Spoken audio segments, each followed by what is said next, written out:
দর্শক নিধন শিখতে যুক্তরাষ্ট্রে সফর, প্রস্তাব প্রাপচের দাবি, সামাজিক মাধ্যমে আলোচনা। গুম নির্যাতনের অভিযোগে 15 সাবেক সেনা কর্মকর্তার বিচার, নজর দেশ বিদেশে। ফ্রিল্যান্সারদের ভ্যাট নিয়ে প্রধানমন্ত্রীর আশ্বাসের দাবি, ডিজিটাল খাতে আলোচনা। মুফতি আমির হামজার স্বজনদের উপর হামলার অভিযোগ জীবননগরে, তদন্তে নেমেছে পুলিশ। আকাশ সীমা থেকে রাজস্বে উৎফলন, 3 মাসে 200 কোটির বেশি আয়, সুফল দিচ্ছে নতুন রাডার। চীনের দাবি এআই শনাক্ত করেছে মার্কিন B-2 স্টেলথ বিমান, প্রমাণ নিয়ে রয়ে গেছে প্রশ্ন। ঘরে ওয়াইফাই নিয়ে নতুন ঝুঁকি, দেয়ালের ওপাশ থেকেও নজরদারি বাড়ছে, গোপনীয়তার উদ্বেগ। এবারে বিস্তারিত। শুরুতেই জানাচ্ছি জাতীয় সংবাদগুলি। গুম, বিচার বহির্ভূত হত্যা ও নির্যাতনের অভিযোগে অভিযুক্ত 15 সাবেক সেনা কর্মকর্তার বিরুদ্ধে চলমান বিচার কার্যক্রম দিয়ে নতুন করে আলোচনা শুরু হয়েছে। আন্তর্জাতিক অপরাধ ট্রাইব্যুনালে চলমান এই মামলাগুলোকে ঘিরে বিভ্রান্তিকর তথ্য প্রচার এবং বিচার প্রক্রিয়াকে প্রশ্নবিদ্ধ করার অপচেষ্টার অভিযোগ উঠেছে। বিস্তারিত দেখুন ডেস্ক রিপোর্টে। আওয়ামী লীগ সরকারের সময় সংঘটিত গুম, অপহরণ, বিচার বহির্ভূত হত্যা এবং নির্যাতনের অভিযোগে 15 সাবেক সেনা কর্মকর্তার বিরুদ্ধে বিচার কার্যক্রম চলছে আন্তর্জাতিক অপরাধ ট্রাইব্যুনাল।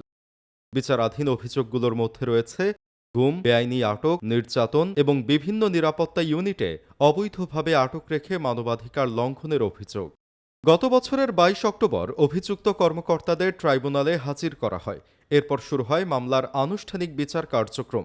ট্রাইব্যুনাল সংশ্লিষ্ট সূত্রের দাবি, বিচার কার্যক্রমকে দীর্ঘায়িত এবং প্রশ্নবিদ্ধ করার জন্য বিভিন্ন মহল থেকে নানা ধরনের প্রচেষ্টা চালানো হচ্ছে।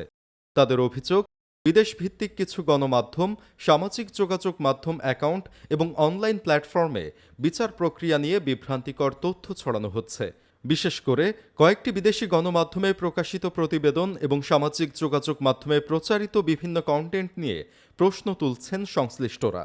তাদের ভাষ্য, এসব প্রচারণার উদ্দেশ্য বিচার প্রক্রিয়ার গ্রহণযোগ্যতা নিয়ে জনমনে সন্দেহ সৃষ্টি করা। তবে এসব অভিযোগের বিষয়ে সংশ্লিষ্ট গণমাধ্যম বা অভিযুক্ত পক্ষের বক্তব্য তাৎক্ষণিকভাবে পাওয়া যায়নি। এদিকে গুম সংক্রান্ত মামলায় এখন পর্যন্ত একাধিক সাক্ষী ট্রাইব্যুনালে সাক্ষ্য দিয়েছেন। সাক্ষীদের মধ্যে রয়েছেন ভুক্তভোগী ব্যক্তি, সাবেক সামরিক কর্মকর্তা এবং বিভিন্ন রাজনৈতিক ব্যক্তিত্ব। নির্যাতন সংক্রান্ত পৃথক মামলাগুলোতেও সাক্ষ্য গ্রহণ কার্যক্রম চলমান রয়েছে। প্রসিকিউশনের ভাষ্য, আসামির সংখ্যা বেশি হওয়ায় সাক্ষ্য গ্রহণ, জেরা এবং অন্যান্য আইনি প্রক্রিয়ায় স্বাভাবিকভাবেই সময় লাগছে। তবে বিচার কার্যক্রমে কোনো ধরনের রাজনৈতিক বা প্রশাসনিক হস্তক্ষেপ নেই বলেও দাবি করেছে প্রসিকিউশন। মানবাধিকার সংগঠনগুলো দীর্ঘদিন ধরে গুম ও বিচার বহির্ভূত হত্যার অভিযোগের নিরপেক্ষ তদন্ত এবং জবাবদিহিতা নিশ্চিত করার দাবি জানিয়ে আসছে। বিশ্লেষকদের মতে, এই বিচার শুধু কয়েকজন ব্যক্তির বিরুদ্ধে আনা অভিযোগের নিষ্পত্তির বিষয় নয়, বরং রাষ্ট্রের নিরাপত্তা কাঠামো, মানবাধিকার সুরক্ষা এবং আইনের শাসন প্রতিষ্ঠার ক্ষেত্রেও গুরুত্বপূর্ণ প্রভাব ফেলতে পারে। দেশ বিদেশের বিভিন্ন মহল এখন এই বিচার কার্যক্রমের অগ্রগতি পর্যবেক্ষণ করছে। বিচার কত দ্রুত সম্পন্ন হয় এবং আদালতের চূড়ান্ত সিদ্ধান্ত কী হয়, সেটাই এখন আলোচনার কেন্দ্রবিন্দুতে রয়েছে। প্রধানমন্ত্রী তারেক রহমানের সঙ্গে সাক্ষাৎ করেছেন এক জনপ্রিয় প্রকৃতি বিষয়ক কন্টেন্ট ক্রিয়েটর। সাক্ষাৎ শেষে তিনি দাবি করেছেন, কন্টেন্ট ক্রিয়েটর ও ফ্রিল্যান্সারদের উপর নতুন করে ভ্যাট আরোপের কোনো পরিকল্পনা নেই বলে প্রধানমন্ত্রী তাকে আশ্বস্ত করেছেন। এছাড়া দেশের তরুণদের ডিজিটাল অর্থনীতিতে আরও সম্পৃক্ত হওয়ার উপর গুরুত্ব আরোপ করেছেন সরকার প্রধান। প্রধানমন্ত্রী তারেক রহমানের সঙ্গে সম্প্রতি সাক্ষাৎ করেন এক জনপ্রিয় প্রকৃতি বিষয়ক কন্টেন্ট ক্রিয়েটর। সাক্ষাৎ শেষে গণমাধ্যমে দেওয়া বক্তব্যে তিনি জানান, প্রধানমন্ত্রী দীর্ঘদিন ধরেই তার কন্টেন্ট দেখেন এবং দেশের প্রকৃতি, গ্রাম বাংলা ও পরিবেশ নিয়ে কাজ চালিয়ে যেতে তাকে উৎসাহ দিয়েছেন। তার ভাষ্য অনুযায়ী সাক্ষাৎকালে দেশের বিভিন্ন সামাজিক, নাগরিক এবং উন্নয়ন বিষয়ক নানা প্রসঙ্গেও আলোচনা হয়। উনি অনেক আগে থেকেই আমার কন্টেন্টগুলো দেখেন এবং ওনার ভালো লাগে। মাননীয় প্রধানমন্ত্রী ডেকে বললেন যে তাহলে আমার জন্য আপনি কি করবেন। উনি বলছেন কন্টেন্ট ক্রিয়েটরের দাবি প্রধানমন্ত্রী তার কাছে রাষ্ট্র পরিচালনা, নাগরিক দায়িত্ববোধ এবং সামাজিক সচেতনতা সম্পর্কেও মতামত জানতে চান। এ সময় তিনি সমাজে মানবিকতা, দায়িত্ববোধ এবং নাগরিক সচেতনতা বৃদ্ধির প্রয়োজনীয়তার কথা তুলে ধরেন বলেও জানান। সাক্ষাতের অন্যতম আলোচিত বিষয় ছিল ফ্রিল্যান্সার ও কন্টেন্ট ক্রিয়েটরদের সম্ভাব্য ভ্যাট সংক্রান্ত আলোচনা। কন্টেন্ট ক্রিয়েটরের ভাষ্য অনুযায়ী তিনি প্রধানমন্ত্রীর কাছে জানতে চান, ডিজিটাল কন্টেন্ট নির্মাতা ও ফ্রিল্যান্সারদের ওপর 7.5% ভ্যাট আরোপের যে আলোচনা চলছে সে বিষয়ে সরকারের অবস্থান কি। যে কন্টেন্ট ক্রিয়েটর এবং ফ্রিল্যান্সারদের 7.5% ভ্যাটের কথা বলা হচ্ছে, এইটা আসলে কতটুকু সত্য? উনি ওই জায়গাটাতে বসেই ওনার দায়িত্বরত ব্যক্তিদেরকে ডাকলেন, তাদেরকে দিয়ে ফোন করালেন, বললেন যে আপনি এখানে বসে থাকেন, আমি এখনই সমাধান করছি। জবাবে প্রধানমন্ত্রী তাকে আশ্বস্ত করেন, বলেন তিনি দাবি করেন যে দেশের ফ্রিল্যান্সার ও ডিজিটাল কর্মীদের নিরুৎসাহিত করার মতো কোনো পদক্ষেপ নেওয়া হবে না। তার দাবি অনুযায়ী প্রধানমন্ত্রী বলেন, ফ্রিল্যান্সাররা বৈদেশিক মুদ্রা অর্জনের মাধ্যমে দেশের অর্থনীতিতে গুরুত্বপূর্ণ অবদান রাখছেন এবং তাদের জন্য সহায়ক পরিবেশ বজায় রাখা প্রয়োজন। তবে এ বিষয়ে প্রধানমন্ত্রীর কার্যালয় বা সরকার সংশ্লিষ্ট কোনো দপ্তর থেকে এখন পর্যন্ত আনুষ্ঠানিক বক্তব্য প্রকাশ করা হয়নি। বাংলাদেশ বর্তমানে বিশ্বে দ্রুত বর্ধনশীল ফ্রিল্যান্সিং বাজারগুলোর অন্যতম হিসেবে পরিচিত। তথ্য প্রযুক্তি খাত সংশ্লিষ্টদের মতে দেশের বিপুল সংখ্যক তরুণ বিভিন্ন ডিজিটাল প্ল্যাটফর্মের মাধ্যমে বৈদেশিক মুদ্রা আয় করছেন। সরকারও দীর্ঘদিন ধরে তথ্য প্রযুক্তি খাত আউটসোর্সিং এবং ডিজিটাল উদ্যোক্তা তৈরির লক্ষ্যে বিভিন্ন কর্মসূচি বাস্তবায়ন করে আসছে। এই প্রেক্ষাপটে কন্টেন্ট ক্রিয়েটরের দাবি করা বক্তব্যগুলো সামাজিক যোগাযোগ মাধ্যমে ব্যাপক আলোচনা তৈরি করেছে। তবে ভ্যাট সংক্রান্ত নীতিগত কোনো সিদ্ধান্ত বা সরকারি অবস্থান সম্পর্কে নিশ্চিত হতে সংশ্লিষ্ট কর্তৃপক্ষের আনুষ্ঠানিক ঘোষণার অপেক্ষায় রয়েছেন খাত সংশ্লিষ্টরা। কুষ্টিয়া 3 আসনের সংসদ সদস্য মুফতি আমির হামজার পরিবারের সদস্যদের উপর হামলার অভিযোগ উঠেছে। চুয়াডাঙ্গার জীবননগরে সংঘটিত এই ঘটনায় আহত হয়েছেন তার শ্যালক ও গাড়ি চালক। ঘটনার জন্য কয়েকজন স্থানীয় ব্যক্তির বিরুদ্ধে থানায় অভিযোগ দায়ের করা হয়েছে। মহিতুল ইসলামের প্রতিবেদনে থাকছে ডেস্ক রিপোর্ট। কুষ্টিয়া 3 আসনের সংসদ সদস্য মুফতি আমির হামজার পরিবারের সদস্যদের উপর হামলার অভিযোগ উঠেছে চুয়াডাঙ্গার জীবননগর উপজেলায়। সোমবার বিকেল 4:30টার দিকে উপজেলার হাসাদা বাজার এলাকায় এ ঘটনা ঘটে বলে জানিয়েছে পরিবারের সদস্যদের দাবি, ঝিনাইদহের মহেশপুরে একটি পারিবারিক অনুষ্ঠান শেষে তারা চুয়াডাঙ্গার দিকে ফিরছিলেন। পথে হাসাদা বাজার এলাকায় একটি অটোরিকশাকে পাশ কাটানোকে কেন্দ্র করে প্রথমে কথা কাটাকাটির ঘটনা ঘটে। তাদের অভিযোগ, কিছুক্ষণ পর কয়েকজন ব্যক্তি এসে মুফতি আমির হামজার শ্যালক আবু বকর সিদ্দিক এবং গাড়ি চালক সাদ্দাম হোসেনের উপর হামলা চালায়। এতে দুজনই আহত হন বলে পরিবারের পক্ষ থেকে দাবি করা হয়েছে। ঘটনার সঙ্গে জড়িত থাকার অভিযোগ উঠেছে হাসাদা বাজার এলাকার কয়েকজন স্থানীয় ব্যক্তির বিরুদ্ধে। পরিবারের দাবি, অভিযুক্তদের মধ্যে স্থানীয় বিএনপির কর্মী মোস্তাফিজুর রহমান মোস্তাক, তার ছেলে শাহরিয়ার এবং রিমন নামে একজন রয়েছেন। তবে অভিযোগের বিষয়ে অভিযুক্তদের কোনো বক্তব্য এখন পর্যন্ত পাওয়া যায়নি। ঘটনার খবর ছড়িয়ে পড়ার পর এলাকায় উত্তেজনা দেখা দেয়। পরে রাতের দিকে সংসদ সদস্য মুফতি আমির হামজা নিজে পরিবারের সদস্যদের নিয়ে জীবননগর থানায় যান এবং হামলার ঘটনায় জড়িতদের বিরুদ্ধে লিখিত অভিযোগ দায়ের করেন। জীবননগর থানা পুলিশ জানিয়েছে, অভিযোগ গ্রহণ করা হয়েছে এবং ঘটনার তদন্ত শুরু হয়েছে। পুলিশ বলছে, সিসিটিভি ফুটেজ, প্রত্যক্ষদর্শীদের বক্তব্য এবং অন্যান্য তথ্য প্রমাণ সংগ্রহ করে ঘটনার প্রকৃত কারণ অনুসন্ধান করা হচ্ছে। তদন্ত শেষে প্রাপ্ত তথ্যের ভিত্তিতে আইনগত ব্যবস্থা নেওয়া হবে বলেও জানিয়েছে পুলিশ। ঘটনাটি নিয়ে এলাকা জুড়ে আলোচনা শুরু হয়েছে। এখন তদন্তে কি তথ্য উঠে আসে এবং অভিযোগের সত্যতা সম্পর্কে আইন শৃঙ্খলা বাহিনী কি সিদ্ধান্তে পৌঁছায় সেদিকে নজর সংশ্লিষ্টদের। বাংলাদেশের আকাশসীমা ব্যবহার করে চলাচলকারী আন্তর্জাতিক বিমানের কাছ থেকে আগের চেয়ে বেশি রাজস্ব আদায় করেছে সরকার। নতুন রাডার ও আধুনিক এয়ার ট্রাফিক কন্ট্রোল ব্যবস্থা চালুর পর মাত্র 3 মাসে ফ্লাইং ওভার চার্জ থেকে এসেছে 200 কোটির বেশি টাকা। কিভাবে বদলে গেছে দেশের আকাশপথ ব্যবস্থাপনা, বিস্তারিত থাকছে প্রতিবেদনে। দীর্ঘদিন ধরে বাংলাদেশের আকাশসীমার একটি অংশ, বিশেষ করে বঙ্গোপসাগর সংলগ্ন এলাকায় বিমান চলাচল পর্যবেক্ষণে সীমাবদ্ধতা ছিল। পুরনো প্রযুক্তির কারণে অনেক আন্তর্জাতিক বিমানকে পূর্ণাঙ্গভাবে শনাক্ত ও পর্যবেক্ষণ করা সম্ভব হতো না। আন্তর্জাতিক বেসামরিক বিমান চলাচল সংস্থা আইকাওয়ের নীতিমালা অনুযায়ী যে দেশ আকাশসীমা পর্যবেক্ষণ ও নিয়ন্ত্রণ করে সেই দেশই ফ্লাইং ওভার চার্জ আদায়ের অধিকার রাখে। তবে প্রযুক্তিগত সীমাবদ্ধতার কারণে বাংলাদেশের আকাশসীমা ব্যবহার করেও অনেক বিমান কার্যকর রাজস্ব কাঠামোর বাইরে থেকে যেত। এ প্রযুক্তির পরিবর্তন আসে নতুন প্রজন্মের রাডার ও এয়ার ট্রাফিক ব্যবস্থাপনা প্রযুক্তি চালুর মাধ্যমে। ফ্রান্সের থ্যালাস কোম্পানির সহযোগিতায় বাস্তবায়িত প্রকল্পের আওতায় 2025 সালের ডিসেম্বরে হজরত শাহজালাল আন্তর্জাতিক বিমানবন্দরে আধুনিক এয়ার ট্রাফিক কন্ট্রোল টাওয়ার এবং উন্নত রাডার ব্যবস্থা চালু করা হয়। বেসামরিক বিমান চলাচল কর্তৃপক্ষের তথ্য অনুযায়ী 2026 সালের জানুয়ারি থেকে মার্চ পর্যন্ত 3 মাসে ফ্লাইং ওভার চার্জ থেকে আদায় হয়েছে 200 কোটিরও বেশি টাকা। একই সময় 2024 সালে এই আয় ছিল 157 কোটি টাকা এবং 2025 সালে ছিল 184 কোটি টাকা। অর্থাৎ নতুন প্রযুক্তি চালুর পর রাজস্ব আদায়ে উল্লেখযোগ্য বৃদ্ধি দেখা গেছে। নতুন S band primary radar 80 nautical mile এবং mode S secondary surveillance radar 200 nautical mile পর্যন্ত আকাশসীমা পর্যবেক্ষণ করতে সক্ষম। ফলে আগে যেসব বিমান পর্যবেক্ষণের বাইরে ছিল সেগুলো এখন নিয়মিত নজরদারির আওতায় আসছে। প্রকল্পটি বাস্তবায়নে ব্যয় হয়েছে প্রায় 942 কোটি টাকা। সংশ্লিষ্ট বিশ্লেষকদের মতে বর্তমান রাজস্ব প্রবৃদ্ধি অব্যাহত থাকলে কয়েক বছরের মধ্যেই এই বিনিয়োগের আর্থিক সুবিধা দৃশ্যমান হবে। রাজস্ব বৃদ্ধির পাশাপাশি নতুন প্রযুক্তি ফ্লাইট নিরাপত্তা, আকাশপথ ব্যবস্থাপনা এবং আন্তর্জাতিক মানের বিমান চলাচল সেবা নিশ্চিত করতেও গুরুত্বপূর্ণ ভূমিকা রাখছে। এখন বেসামরিক বিমান চলাচল খাতের অন্যতম লক্ষ্য হচ্ছে আইকাওয়ের মাধ্যমে ঢাকা ফ্লাইট ইনফরমেশন রিজিয়নের আওতা আরও সম্প্রসারণ করা। সেটি সম্ভব হলে বঙ্গোপসাগর ঘিরে আন্তর্জাতিক আকাশপথ থেকেও ভবিষ্যতে আরও বেশি রাজস্ব আয়ের সুযোগ তৈরি হতে পারে। নতুন রাডার ব্যবস্থার ফলে শুধু আকাশপথে নজরদারি বাড়েনি, বেড়েছে সরকারের রাজস্ব আয়। প্রযুক্তি নির্ভর অবকাঠামো উন্নয়নে যে অর্থনৈতিক সুফল বয়ে আনতে পারে বাংলাদেশের বিমান খাত তার একটি বাস্তব উদাহরণ হয়ে উঠেছে। চট্টগ্রাম সিটি কর্পোরেশনের মেয়র ডক্টর শাহাদাত হোসেন এবং 5 কর্মকর্তার যুক্তরাষ্ট্র সফর সংক্রান্ত একটি প্রস্তাব সম্প্রতি আলোচনায় এসেছে। প্রবাসী অনুসন্ধানী সাংবাদিক জুলকার নাইর সায়ের খান তার ভেরিফাইড ফেসবুক অ্যাকাউন্টে দাবি করেছেন মশক নিধনের উদ্বোধনী কার্যক্রম পর্যবেক্ষণের উদ্দেশ্যে যুক্তরাষ্ট্রের ফ্লোরিডা সফরে একটি প্রস্তাব অনুমোদনের জন্য প্রধানমন্ত্রীর কার্যালয়ে পাঠানো হয়েছিল।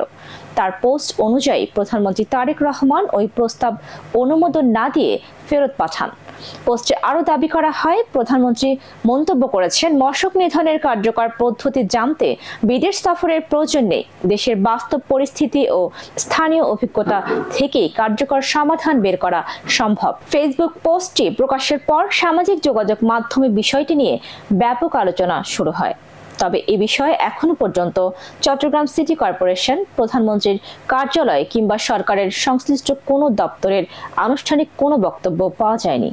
এদিকে ডেঙ্গু ও অন্যান্য মশাবাহিত রোগ নিয়ন্ত্রণে প্রতি বছর দেশের বিভিন্ন সিটি কর্পোরেশন বিপুল অর্থ ব্যয় করলেও কার্যকারিতা নিয়ে জনমনে প্রশ্ন রয়েছে। জনস্বাস্থ্য বিশেষজ্ঞদের মতে বিদেশ সফরের চেয়ে স্থানীয় বাস্তবতা বিশ্লেষণ, নিয়মিত পরিচ্ছন্নতা অভিযান, জলাবদ্ধতা দূরীকরণ এবং আধুনিক মশক ব্যবস্থাপনার উপর গুরুত্ব দিলে অধিক কার্যকর ফল পাওয়া সম্ভব। বিদেশ সফরের প্রস্তাব, প্রধানমন্ত্রীর কথিত মন্তব্য এবং সামাজিক যোগাযোগ মাধ্যমে চলমান আলোচনা মিলিয়ে বিষয়টি জনমনে কৌতূহল সৃষ্টি করেছে। তবে সংশ্লিষ্ট কর্তৃপক্ষের আনুষ্ঠানিক ব্যাখ্যা না পাওয়া পর্যন্ত বিষয়টিকে একটি দাবির পর্যায়ে বিবেচনা করা হচ্ছে। এবার আন্তর্জাতিক সংবাদ। চীনের একটি প্রতিরক্ষা প্রযুক্তি প্রতিষ্ঠান দাবি করেছে তাদের কৃত্রিম বুদ্ধিমত্তা ভিত্তিক একটি সিস্টেম বিশ্বের অন্যতম গোপনীয় স্টেলথ বোমারু বিমান B2 স্পিড শনাক্ত করতে সক্ষম হয়েছে। দাবিটি সত্য হলে স্টেলথ প্রযুক্তি ও সামরিক গোয়েন্দা সক্ষমতার ক্ষেত্রে নতুন প্রশ্ন তৈরি হতে পারে। তবে এখনো পর্যন্ত এ দাবির পক্ষে কোনো স্বাধীন যাচাই বা আনুষ্ঠানিক প্রমাণ প্রকাশ করা হয়নি। বিস্তারিত থাকছে টেক্সট রিপোর্টে। চীনের প্রতিরক্ষা প্রযুক্তি প্রতিষ্ঠান জিং অ্যান্ড টেকনোলজি দাবি করেছে তাদের এআই ভিত্তিক সিস্টেম জিংচি ব্যবহার করে মার্কিন B2 স্পিরিট স্টেলথ বোমারু বিমানের গতিবিধি শনাক্ত করা সম্ভব হয়েছে। প্রতিষ্ঠানটির ভাষ্য অনুযায়ী সিস্টেমটি বিমানগুলোর রেডিও যোগাযোগ বিশ্লেষণ করে তাদের সম্ভাব্য উড়ানপথ পুনর্গঠন করতে সক্ষম হয়েছে। B2 স্পিরিটকে বিশ্বের অন্যতম উন্নত স্টেলথ বোমারু বিমান হিসেবে বিবেচনা করা হয়। বিমানটি এমনভাবে তৈরি করা হয়েছে যাতে শত্রুপক্ষের র্যাডারে এর উপস্থিতি শনাক্ত করা অত্যন্ত কঠিন হয়। চীনা প্রতিষ্ঠানের দাবি অনুযায়ী সরাসরি র্যাডারের মাধ্যমে নয়, বরং বিভিন্ন ধরনের যোগাযোগ ও সিগন্যাল তথ্য বিশ্লেষণ করে এই তথ্য সংগ্রহ করা হয়েছে। সামরিক প্রযুক্তি বিশেষজ্ঞদের মতে আধুনিক স্টেলথ প্রযুক্তি র্যাডার প্রতিফলন কমাতে কার্যকর হলেও বিভিন্ন যোগাযোগ ব্যবস্থার মাধ্যমে নির্গত ইলেকট্রোম্যাগনেটিক সিগন্যাল বিশ্লেষণের সুযোগ পুরোপুরি বন্ধ করা সম্ভব হয় না। বর্তমানে কৃত্রিম বুদ্ধিমত্তা, মেশিন লার্নিং এবং বিগ ডেটা বিশ্লেষণ প্রযুক্তির উন্নতির ফলে বিপুল পরিমাণ সিগন্যাল তথ্য দ্রুত বিশ্লেষণ করা সম্ভব হচ্ছে। ফলে ভবিষ্যতে শুধু র্যাডার নয়, বিভিন্ন উৎস থেকে সংগৃহীত তথ্য একত্রিত করে স্টেলথ প্ল্যাটফর্ম শনাক্ত করার সক্ষমতা আরও বাড়তে পারে বলে মনে করছেন বিশ্লেষকরা। তবে চীনের এই দাবির বিষয়ে এখন পর্যন্ত কোনো স্বাধীন যাচাই প্রকাশিত হয়নি। এ বিষয়ে কোনো অডিও রেকর্ডিং, স্যাটেলাইট চিত্র, প্রযুক্তিগত প্রতিবেদন বা সরাসরি নথিও প্রকাশ করা হয়নি। অন্যদিকে মার্কিন প্রতিরক্ষা বিভাগও এ বিষয়ে আনুষ্ঠানিক কোনো মন্তব্য করেনি। সামরিক বিশ্লেষকদের মতে এ ধরনের দাবিকে গুরুত্ব দিয়ে পর্যবেক্ষণ করা প্রয়োজন হলেও স্বাধীন যাচাই ছাড়া সেটিকে নিশ্চিত তথ্য হিসেবে গ্রহণ করা উচিত নয়। তবে ঘটনাটি সামরিক প্রযুক্তির একটি গুরুত্বপূর্ণ প্রবণতাকে সামনে নিয়ে এসেছে। বর্তমান বিশ্বে সামরিক প্রতিযোগিতা শুধু যুদ্ধবিমান, ক্ষেপণাস্ত্র বা রণতরীর মধ্যে সীমাবদ্ধ নেই। কৃত্রিম বুদ্ধিমত্তা, সাইবার সক্ষমতা, সিগন্যাল ইন্টেলিজেন্স এবং তথ্য বিশ্লেষণ প্রযুক্তি এখন সামরিক শক্তির অন্যতম গুরুত্বপূর্ণ উপাদানে পরিণত হয়েছে। বিশেষজ্ঞদের মতে ভবিষ্যতের যুদ্ধক্ষেত্রে যে দেশ দ্রুত ও নির্ভুলভাবে তথ্য বিশ্লেষণ করতে পারবে তারাই কৌশলগতভাবে বাড়তি সুবিধা পাবে। চীনের এই দাবি সত্য হোক বা না হোক, প্রযুক্তি নির্ভর সামরিক প্রতিযোগিতা যে নতুন পর্যায়ে প্রবেশ করেছে, ঘটনাটি সেই বাস্তবতাকেই সামনে নিয়ে এসেছে। আপনার বাড়ির ওয়াইফাই রাউটার কি শুধু ইন্টারনেট সংযোগ দেয়, নাকি আপনার চলাফেরা পর্যবেক্ষণ করতে পারে? নতুন গবেষণা বলছে ওয়াইফাই সিগন্যাল ব্যবহার করে দেয়ালের ওপাশ থেকে মানুষের অবস্থান, নড়াচড়া, এমনকি পরিচয় সম্পর্কেও তথ্য পাওয়া সম্ভব। প্রযুক্তির সম্ভাবনা যেমন বিস্ময়কর, তেমনি গোপনীয়তা ও ব্যক্তিগত নিরাপত্তা নিয়েও তৈরি হচ্ছে নতুন উদ্বেগ। শহীদুল ইসলামের প্রতিবেদনে থাকছে ডেস্ক রিপোর্ট।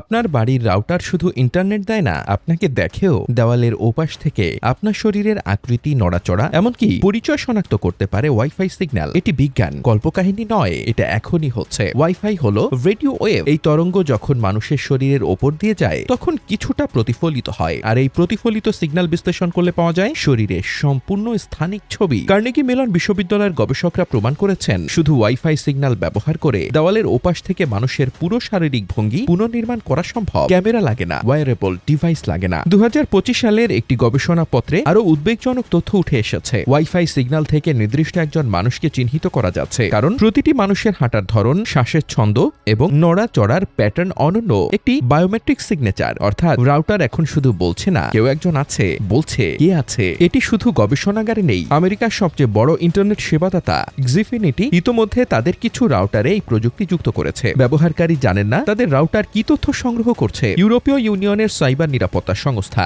ENISA 2024 সালে এই বিষয়ে সতর্কতা জারি করেছে। ওয়াইফাই সেন্সিং ডেটা সংগ্রহ নিয়ে এখনো কোনো কার্যকর আইন কাঠামো নেই। বাণিজ্যিক দিকেও এই প্রযুক্তি দ্রুত বিস্তার পাচ্ছে। জেইনার নামে একটি স্টার্টআপ 9 বছর নীরবে কাজ করার পর 2023 সালে আত্মপ্রকাশ করেছে এবং সাথে সাথে $1 বিলিয়ন মূল্যায়ন পেয়েছে। তারা ওয়াইফাই ও 5G সিগন্যাল সমন্বয় করে ইনডোর পজিশনিং তৈরি করেছে। হাসপাতালে রোগী ট্র্যাকিং থেকে শুরু করে খুচরা দোকানে গ্রাহকের আচরণ বিশ্লেষণ পর্যন্ত একই প্রযুক্তি সামরিক নজরদারিতেও ব্যবহারযোগ্য। মহাকাশ থেকেও এই নজরদারি চলছে। ওয়াকাই 360 ও স্পাইর গ্লোবালের স্যাটেলাইট নক্ষত্রমণ্ডলী পৃথিবীর যে কোনো প্রান্তের রেডিও ফ্রিকোয়েন্সি নির্গমন শনাক্ত করতে পারে। মহাসাগর, মরুভূমি, বন, যেখানেই থাকুন। আনুষ্ঠানিকভাবে এটি পণ্যবাহী জাহাজ ট্র্যাকিং এ ব্যবহার হয়, কিন্তু একই প্রযুক্তি সাবমেরিন, অস্ত্র চালানো, এমনকি রাজনৈতিক ভিন্ন মতাবলম্বীদের ট্র্যাকিং এও ব্যবহারযোগ্য। রাউটার এখন শুধু সংযোগ দেয় না, তথ্য নেয়। প্রযুক্তি এগিয়ে গেছে, আইন পিছিয়ে আছে। এটাই এখন সবচেয়ে বড় বিপদ।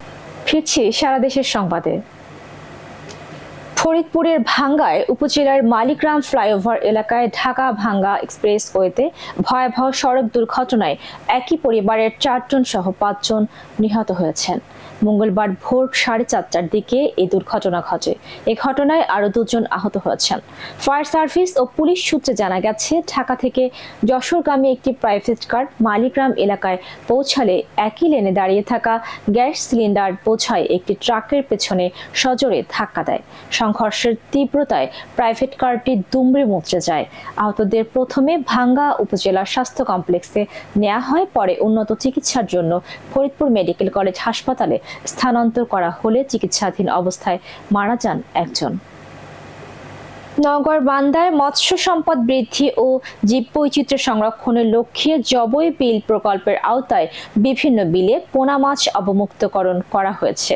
অনুষ্ঠানের প্রধান অতিথি হিসেবে উপস্থিত থেকে পোনা মাছ অবমুক্ত করেন নওগাঁ 4 আসনের সংসদ সদস্য ডক্টর ইকরামুল বারী চিপু। প্রিয় দর্শক, এই ছিল ঢাকার বাণীর রাতের সংবাদ। সাথে ছিলাম আমি সাইমা রূপা। এতক্ষণ সাথে থাকার জন্য ধন্যবাদ।